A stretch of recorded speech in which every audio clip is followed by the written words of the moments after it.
de Formule 1. Une présentation du Grand Prix Players du Canada. De Molson Dry, une bière sans arrière-goût pour un monde sans arrière-goût. Et de Pontiac, la passion de conduire. Aujourd'hui, du circuit Gilles Villeneuve de l'île Notre-Dame à Montréal, première journée du Grand Prix Players du Canada 1998. Bonsoir, mesdames, messieurs. Ici Pierre Coul en compagnie de Philippe Crépeau. Il y aura Daniel Poulain, Christian Tortora et tous nos collègues. Il nous fait plaisir de vous souhaiter la bienvenue à ce premier reportage en marge du Grand Prix Players du Canada. Et j'ai l'impression qu'à nous regarder uniquement ça, vous réalisez tout de suite que les conditions météo ne sont pas tout à fait idéales, Philippe. En fait, ça ressemble à l'an dernier, le vendredi. Hein? Oui, c'est très vrai. Il fait froid. Il a fait environ 15 degrés toute la journée avec énormément de vent, de grosses rafales de vent. Et ça, évidemment, ça a causé des problèmes durant les séances d'essais libres. Bon, alors je pense qu'il serait de mise tout de suite de regarder le classement des constructeurs. C'est un peu celui-ci qui donne le ton à cette épreuve déterminante, on peut le dire comme ça, du Grand Prix Players du Canada. Alors Philippe, c'est une domination encore de McLaren et on a l'impression que même si Ferrari se pointe là plus ou moins loin et encore mathématiquement dans le coup, ce sera presque impossible à rattraper. Ce sera extrêmement difficile. Cela dit, il y a beaucoup de développement chez Ferrari. Et ce qui est intéressant, c'est de voir Williams et Benetton au coude à coude avec 16 points. Donc la troisième place du championnat se joue en ce moment. On travaille encore très fort chez McLaren. Hein? Évidemment, toutes les équipes cherchent à les rattraper. Mais encore une fois, chez McLaren, on a constamment la bonne idée, le bon réglage et le bon ensemble. Hein? Il ne faut pas être vraiment surpris de la domination des McLaren. L'année dernière, déjà, ils avaient montré beaucoup d'agressivité et n'eût été la défaillance chronique du moteur Mercedes. McLaren aurait pu avoir 2 ou 3 victoires de plus. Donc cette saison, avec un moteur Mercedes amélioré, compact, très puissant, le meilleur du plateau, il tient le coup, il est très fiable. Alors évidemment, la McLaren MP413, c'est vraiment la meilleure voiture. Adrian Newey, un aérodynamicien hors pair, a réussi vraiment un châssis exceptionnel. Et c'est pour ça que tous ces éléments mis ensemble, ça fait en sorte que McLaren, c'est la force dominante cette saison. Et Philippe, en principe, avec cette portion ultra rapide qui est revenue celle qu'elle était le long de la route du bassin olympique, on a l'impression que le McLaren va rugir, la Mercedes plutôt va rugir à bord des McLaren aujourd'hui. Alors on vous l'a dit, il y a Daniel Poulain qu'on retrouvera un petit peu plus tard dans ce reportage, dans quelques instants. Mais pour tout de suite, allons retrouver Christian Tortora. S'il y a une équipe qui, au cours de l'intersaison, a travaillé énormément, c'est bien Williams. Ils étaient sûrs de leur coup. Ils ont accumulé des milliers de kilomètres. Certes, ils savaient, ils avaient des échos de ce que faisait McLaren. Mais personne n'y croyait vraiment, car effectivement, il y a beaucoup de bluffs de temps en temps dans ce milieu-là. Sauf que voilà, premier Grand Prix en Australie, on frappe d'entrée les McLaren. On est un peu surpris, mais on se dit, il fait froid, Goodyear n'a pas amené peut-être les bons produits par rapport à Bridgestone. Mais inversement, lors du prochain Grand Prix au Brésil et en Argentine, là, c'est la claque. Là, il n'y a plus d'excuses. Là, on est à côté. Il va falloir travailler très fort. Mais quoi faire? D'abord, dans un premier temps, prendre du temps pour savoir d'où vient ce problème. Certes, on sait que c'est sur l'arrière, mais vous savez, en Formule 1, c'est tellement sophistiqué qu'il suffirait d'un petit pépin à droite ou à gauche pour tout changer. Donc, avant tout, il faut travailler à savoir d'où vient véritablement ce problème. La suite, bien ma foi, elle a été limpide. On a pris beaucoup de temps, c'est vrai, mais aujourd'hui, eh bien, Villeneuve a bien fait d'attendre patiemment, sans crier, tout en se battant énormément. La nouvelle sera efficace.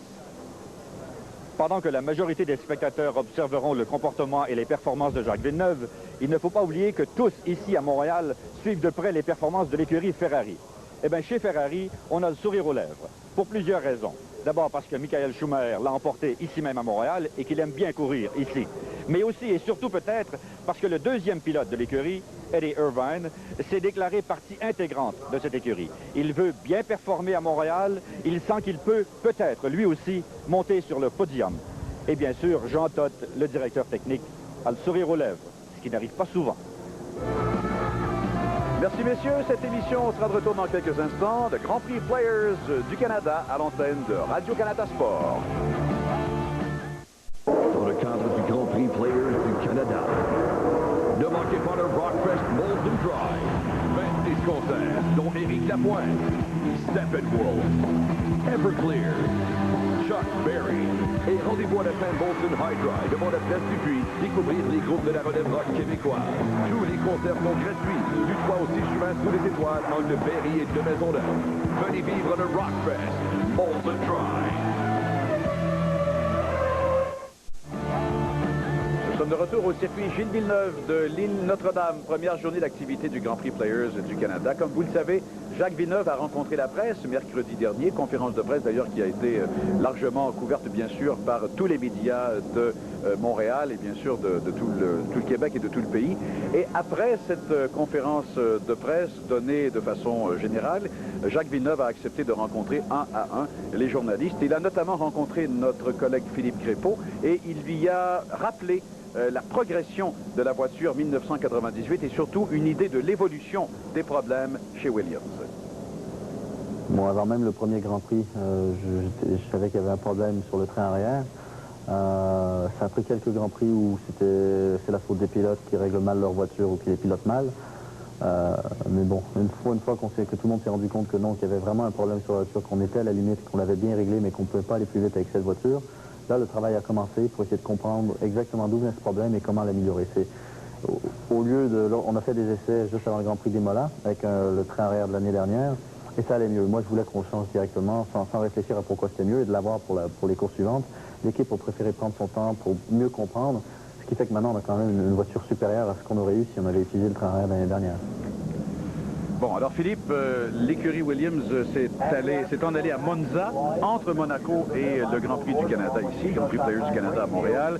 On a fait, bien sûr, les essais de cette nouvelle Williams. Pas compliqué, Jacques a dit, il y a la moitié de la voiture qui est changée, la portion arrière particulièrement. Donc, ce ne sont pas des petits ajustements. Là, on a vraiment fait un travail de refonte, là, en profondeur. Oui, c'est un travail, donc, non seulement sur la partie arrière, et ça a eu des conséquences aussi sur la partie avant. Donc, dès le Grand Prix de France, la voiture va changer de nom.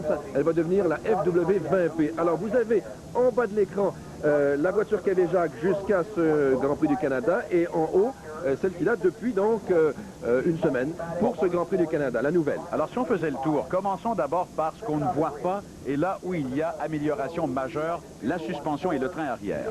C'est un travail qu'ont fait plusieurs écuries, réviser la suspension parce que la Williams, le problème chez Williams, c'est que en sortie de virage, Jacques patinait beaucoup, on le voyait vraiment se battre avec sa voiture. Donc on a refait complètement la suspension, on l'a abaissé un petit peu, on l'a rédit pour justement essayer d'enrayer ce problème. Alors ce sera un peu plus dur pour des faufounes, comme on dit, mais ce sera plus efficace en piste. Maintenant, ce qu'on voit, et là on peut très bien voir que le museau reprend un petit peu l'allure de l'époque, légèrement arrondi vers le bas. La conséquence directe des modifications à l'arrière, c'est qu'on a dû revoir l'aérodynamisme, la pénétration dans l'air, et inévitablement on a dû faire des modifications sur le museau avant. Vous le voyez, il est un petit peu abaissé par rapport au museau du début de saison.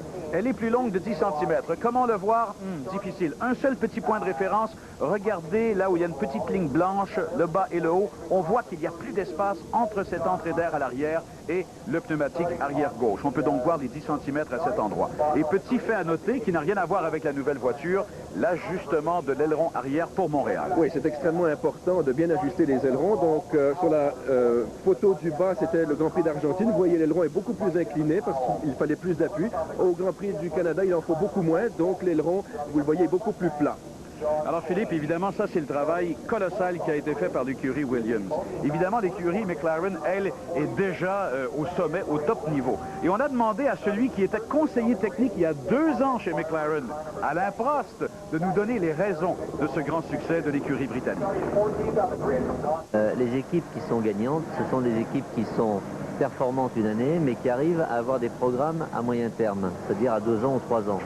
Donc ce que je faisais chez McLaren il y a 2 ans, c'est d'une certaine manière préparer la voiture d'aujourd'hui. Le différentiel électronique, c'est moi qui l'ai mis au point. Je me rappelle très bien les premiers tours de roue à Barcelone pendant 4 jours d'essai. Et il y a plein d'autres programmes comme ça. Donc leur supériorité aujourd'hui ne m'étonne pas du tout. Je pense qu'ils ont aussi bien été épaulés par Adrian Newey qui est venu de chez Williams, qui est vraiment un aérodynamicien hors pair. Mais quand même toute la structure de l'équipe, tout cet investissement qu'ils ont fait dans ces dernières années, l'implication de Mercedes de plus en plus grande, de plus en plus évidente en termes techniques et financiers, je crois qu'il y a des cycles et McLaren est reparti pour un cycle quand même très important.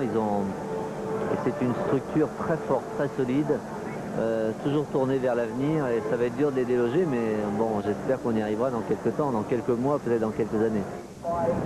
Bon, alors 1998 marque aussi un grand retour pour l'écurie Benetton. Ça n'a pas été très facile au cours des 2 dernières années.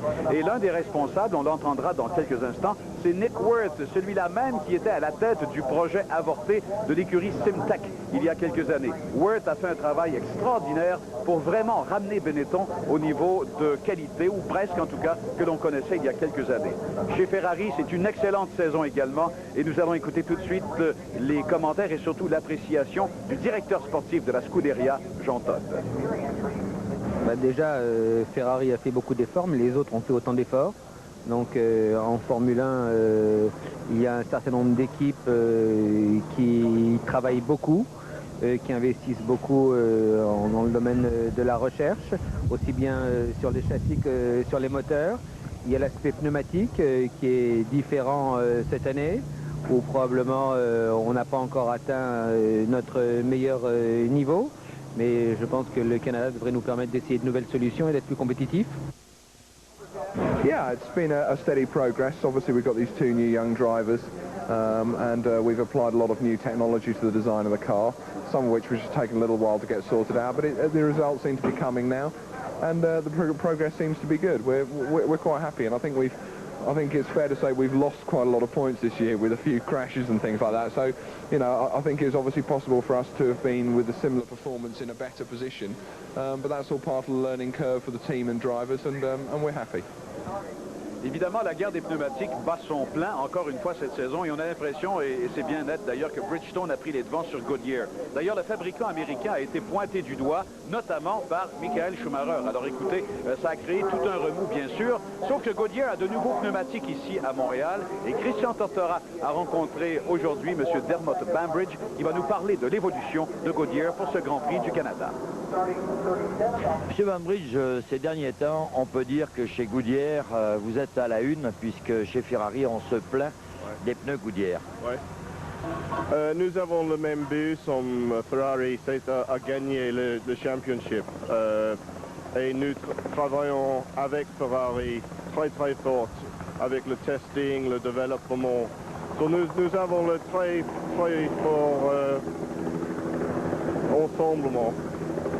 Est-ce que ce n'est pas plutôt Schumacher qui mettrait beaucoup plus de pression? Oui, il doit gagner. Nous devons gagner.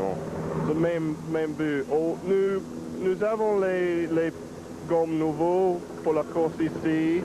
Et je crois que Schumacher, il avait fait la preuve avec les gommes nouveaux. Et il a dit qu'ils sont bons. Donc nous espérons dimanche, c'est Schumacher qui gagne. Nous sommes de retour dans quelques instants au circuit Gilles Villeneuve de l'île Notre-Dame avec les faits saillants de cette journée d'essais libres.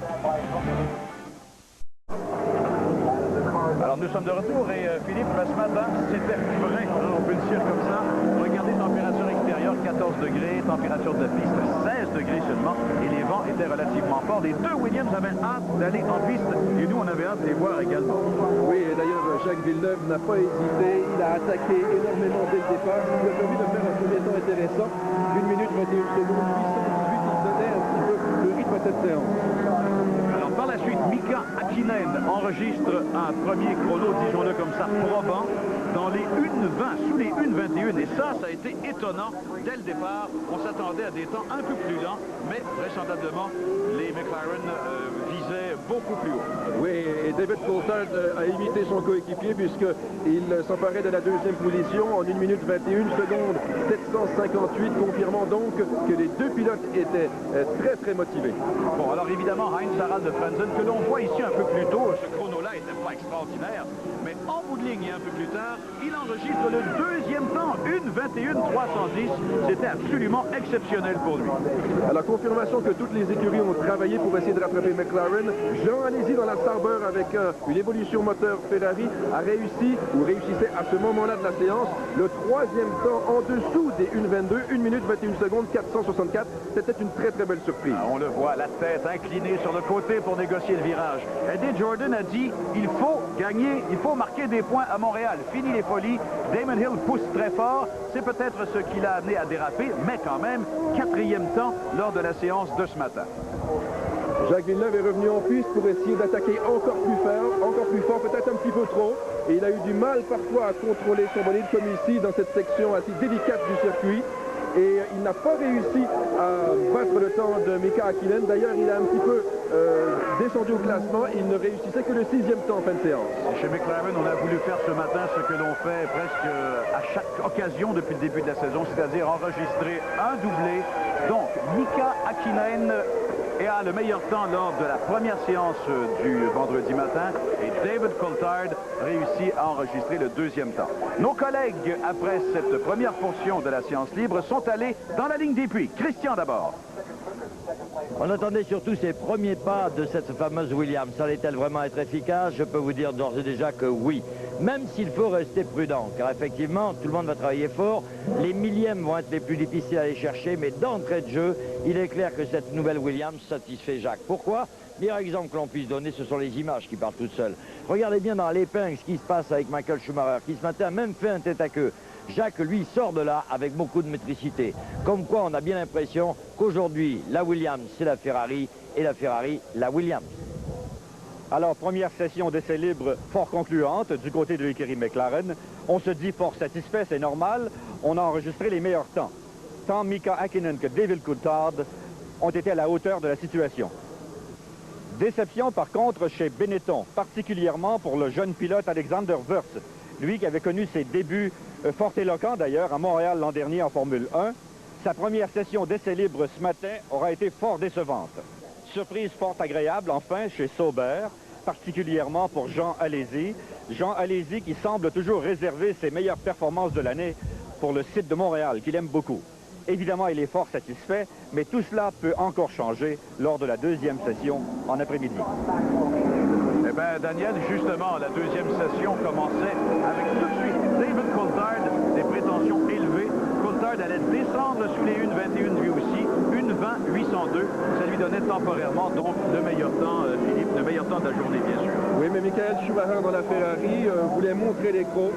Durant la matinée, il avait tourné avec beaucoup d'essence et là, il avait réalisé un excellent temps en début de 2e séance, 1 minute 20 secondes, 0,27 en dessous des 1,21. Ça promettait pour les Ferrari. Oui, ça expliquait ce dont Christian nous parlait, une voiture difficile à garder en piste. Mika Häkkinen, donc, veut reprendre ce qu'on lui avait enlevé. Häkkinen, cependant, ne peut faire mieux pour l'instant que la 2e place, à plus de 6 dixièmes de Michael Schumacher. Ça, c'est absolument incroyable.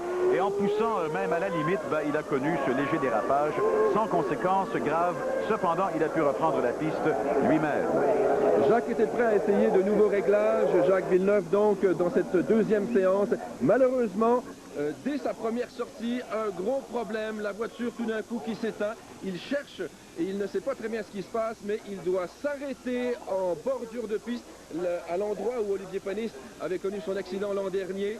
Et ça a évidemment complètement bousillé sa 2e séance d'essai libre puisqu'il n'a pas pu reprendre la piste comme l'exige le règlement. Donc 40 minutes gaspillées par Jacques Villeneuve. Il devra recommencer demain à travailler fort pour trouver les bons réglages. Oui, ça a créé aussi, bien sûr, ce drapeau rouge. On a dû arrêter la séance pendant 9 minutes. Et ça a créé aussi des interrogations chez Williams. On verra donc ce dont il s'agit un peu plus tard. Par la suite, on a vu en piste lors de la reprise un Giancarlo Fisichella gonflé à bloc encore une fois sur le circuit Gilles Villeneuve. Oui, les Benetton ont été assez discrètes lors de la première séance d'essai libre, mais là, Giancarlo Fisichella a réalisé un excellent temps, lui aussi en dessous des 1 minute 21, 1,20,480. Les Benetton sont là au Canada. Et là, par la suite, c'était presque l'exploit de la journée, mais un exploit qu'on croyait impossible. Michael Schumacher, et regardez les vitesses de pointe, vitesse déficiente par rapport au McLaren. Écoutez, près de 13 km/h de moins. Mais Schumacher, regardez-le, le magicien. Regardez le contrôle de la sortie, léger dérapage. Il s'amène à la ligne d'arrivée, 1,19,999 sous les 1,20, Philippe. Pensez-vous que Mika Häkkinen allait s'avouer vaincu, même si Michael Schumacher avait réussi à descendre en dessous des 1,20? Regardez-le, impérial, immédiatement après Schumacher. Il réussissait un temps extraordinaire de 1 minute 19 secondes, 770. Alors, Jean Alesi allait prouver que ses résultats du matin n'étaient pas le fruit du hasard ou de la chance. Alesi, encore très incisif cet après-midi. 1:20, 252. C'est un chrono merveilleux pour cette Sauber moteur Petronas amélioré et modifié pour Montréal. 3e temps au total. Et pour enfoncer le clou un petit peu plus, Mika Häkkinen abaissait son propre temps de 157 millièmes pour terminer la journée en 1 minute 19 secondes 613. Les McLaren ont prouvé aujourd'hui qu'elles dominaient encore. La fin de la séance a été marquée par un incident qui aurait pu être grave, mais qui finalement a eu aucune conséquence fâcheuse. Johnny Herbert a perdu son aileron dans la ligne droite le long de la ligne des puits. Évidemment, lorsque la voiture a roulé sur cette pièce détachée, eh ben, elle s'est retrouvée en 1000 morceaux. Il y a eu des morceaux également qui ont été projetés le long de la ligne des puits. Heureusement, personne n'a été blessé. Oui, David Coulthard a eu une belle peur. Et évidemment, Michael Schumacher, lui, était heureux enfin de dire à un représentant de Goodyear que les pneumatiques qu'on lui avait donnés étaient les bons. Nous serons de retour dans quelques instants au circuit Gilles Villeneuve de l'île Notre-Dame pour le mot de la fin. À tout de suite. Alors, comme l'a dit Philippe Crépeau, si David Coulthard s'est fait une frayeur en roulant sur l'aileron détaché de Johnny Herbert, Mika Häkkinen, lui, n'a pas eu peur aujourd'hui. Au contraire, il était tout à fait sûr de lui. Et après sa performance du vendredi, Daniel Poulain l'a rencontré. It seemed to have been slippery, was it, on the track? Extremely slippery, and it's really dusty, and the circuit, because it's a straight circuit. But yet you had the best time, so you have to be pleased. I am. And smiling too. Yes, of course. Looking forward to the race on Sunday? Definitely. I think I'm looking forward first tomorrow. You know, tomorrow is going to be other practice, other qualified session tomorrow. It's going to be extremely difficult, I believe. And again, we don't know if it's going to be sunny or raining. And then on Sunday, obviously, then it's the big day. Merci beaucoup. Merci beaucoup. Au revoir. Au revoir. Alors, en peu de mots, voici ce que Mika Häkkinen vient de dire. La première chose qui le dérange beaucoup, qui l'inquiète beaucoup, c'est le climat, la température. Il n'en revient pas, il ne comprend pas. C'est le vent est très fort et il y a des bourrasques et ça le dérange un peu, ça l'ennuie un peu. Malgré tout, vous l'avez vu, il est très souriant, il est très content. Évidemment, il détient le meilleur temps jusqu'à maintenant. Je lui ai demandé s'il avait hâte à la course dimanche. Il a dit bien sûr, mais auparavant, j'ai déjà hâte à demain pour la qualification. Merci. Nous aussi, on a hâte, parce qu'il a raison, Mika Häkkinen. Moi, j'ai l'impression que ça va être beaucoup plus serré. Peut-être la qualif la plus serrée depuis le début de la saison. Philippe, évidemment, si les conditions restent à peu près les mêmes. Sinon, tout le monde repart à zéro. Apparemment, les conditions devraient rester les mêmes, donc on devrait revoir le même style de journée. Et déjà aujourd'hui, ça a été extrêmement compétitif. On a vu des écuries se battre derrière les McLaren et ça promet énormément pour demain. Ben, Philippe, merci beaucoup. Chers amis, on sera tous là au prochain rendez-vous. Ben, celui-ci, c'est demain, 12h59, heure avancée de l'Est. On vous invite pour les qualifications. Ne manquez pas le hockey dans quelques instants, le 6e match Dallas-Détroit.